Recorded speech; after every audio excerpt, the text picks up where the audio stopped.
14 সাল, 18 সাল, 24 সালের নির্বাচন নয়। এই নির্বাচন হচ্ছে জাতির দিক পরিবর্তনের নির্বাচন।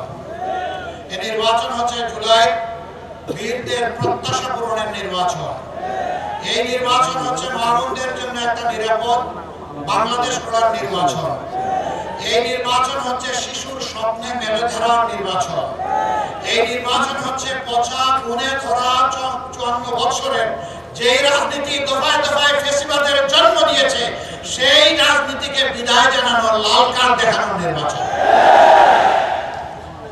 ইনশাআল্লাহ 12 তারিখ এদেশের আপামর জনগণ লাল কার্ড দেখাবে ইনশাআল্লাহ। আজকে যে উত্থান জনস্রোত যেটা আপনারা লক্ষ্য করছেন, এটা শুধু কক্সবাজার নয়, এটা এখন 56,000 বর্গমাইলের একই দৃশ্য।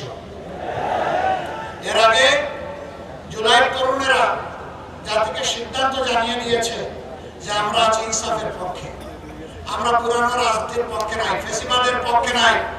যারা জুলাইয়ের চেতনা ধারণ করে না আমরা তাদের পক্ষে নাই, সব জানিয়ে দিয়েছে।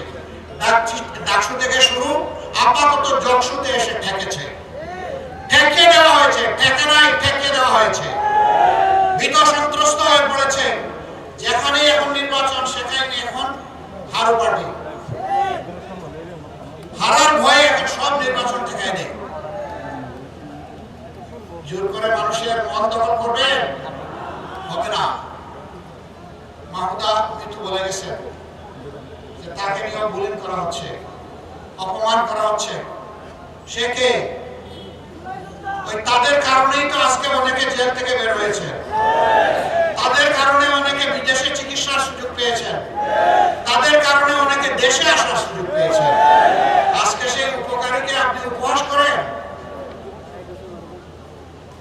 এটা তাদের জন্য মরান হবে ইনশাআল্লাহ। আমরা এই মৃতদেরকে কথা দিচ্ছি ইনশাআল্লাহ 13 তারিখ থেকে নতুন একটি বাংলাদেশ জনগণ পাবে।